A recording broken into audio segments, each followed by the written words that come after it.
Okay, welcome back. We are going to talk about the interview options and settings inside of Ecamm Preferences. So let's go over here to Ecamm Live, go over to Preferences, and on the Interview tab, you're going to have very minimal options here. Play ring chime. What this means is when you have an interview mode guest that has now joined your call, once they join, it's going to play some chimes for you to let you know, hey, there's somebody who's joining you right now. The second one is auto answer guests, so that when you send out that link and they click on it and they joined, do you want to approve their joining or not? If you want to approve it, then you'll leave this unchecked. Otherwise, if you just want anybody to come on at any given time, no matter what, then you're going to say auto answer, and that allows them to join your interview without you having to go through that approval process. The next option here says send guest to green room. Basically, when you add a guest and they've been approved to join, by default, you can have them sent to what's called a green room so that their audio is not heard by default into your broadcast. Personally, I would keep this enabled because I want to control when they're being able to be heard in your recording or your live broadcast, and that's when you take them out of the green room. And in order to do that, you're going to either manually take them out of the green room or you're going to add them into one of your scenes. And when their camera is activated in one of your scenes, this takes them out of the green room and now they're part of that production. Otherwise, if they're in the green room, they cannot be seen or heard. All they can do is listen to your broadcast and see what your broadcast is or your host camera, depending upon how you've set the next couple of options. Now, there's a button here that you can click on to edit additional interview mode settings. So let's go ahead and click on Customize Interview Mode Settings. And you can see here, you can change what your interview guests see on that interview page when they click on it. It's going to be in the browser. And you can say this is Daniel's interview room. You can leave it something like that. You can go ahead and add a logo. You can have light mode logos, dark mode logos, whatever mode that you're changing in here, and then you can go ahead and change the URL. So you can click and choose all of these different URLs to kind of semi-customize the link that you're sending out to them.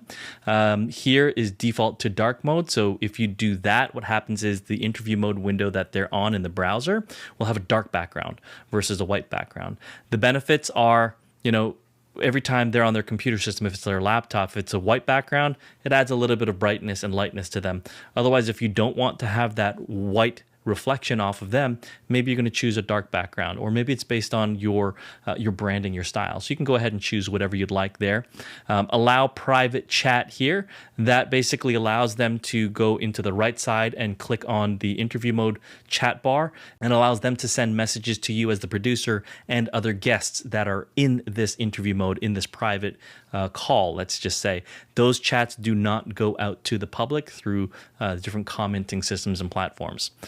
The next setting here says show viewer comments, and this again is going to be in that chat sidebar, and that allows your guests to see the actual chat conversations that are happening on the different streaming platforms that have that two-way communication. So when you're doing a live stream to YouTube and let's say Twitch, as well as Instagram Live, and also Facebook pages and Facebook profiles, right? So those are direct connections with Ecamm Live, and whatever comments are left there, they come into your broadcast when you want to add them directly to the scene, or when you have this option enabled, they can view those comments on their side as well. Now, the next option here says show viewer count.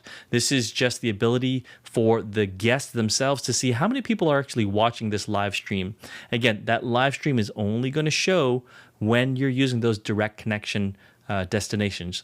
YouTube, Facebook pages and profiles, Twitch, Instagram, those things. When it's an RTMP connection, you will not get any of that information at all. The last option here says turn off audio processing for guests or musician mode.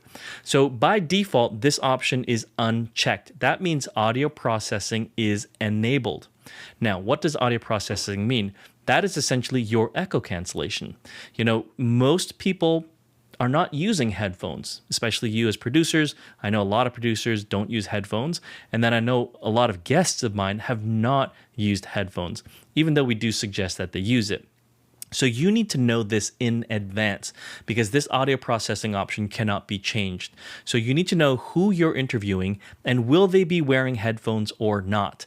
If they say they are not wearing headphones, you need to leave this option unchecked. If they say yes, they are wearing headphones, you can check this box like this. And what happens is this disables echo cancellation. Now, what I love about disabling this when we're both using headphones is that you can both talk at the same time. You know, it doesn't really garble up the other person's voice when the other person is speaking. However, as I mentioned, if your guest is not using headphones, you need to enable echo cancellation on their side. So you're going to go ahead and uncheck this box. And that means your audio, when it's going through their speakers, it's not going to be picked up by their microphone again. So if you know that when you are in interview mode and you, as the producer of Ecamm Live, hear your voice every time back in your head after you say it, that means their microphone's picking it up, which means that that's this setting. So go ahead and uncheck this box. That enables audio processing and echo cancellation. So remember, if you hear yourself, uncheck this box. Now, if your guest hears themselves come back, that's something on your side, and that's usually that echo cancellation box in the sound settings. So go back to your audio tab in Ecamm Preferences, make sure you have echo cancellation enabled, and then also checked in the sound levels panel if your guests are hearing themselves.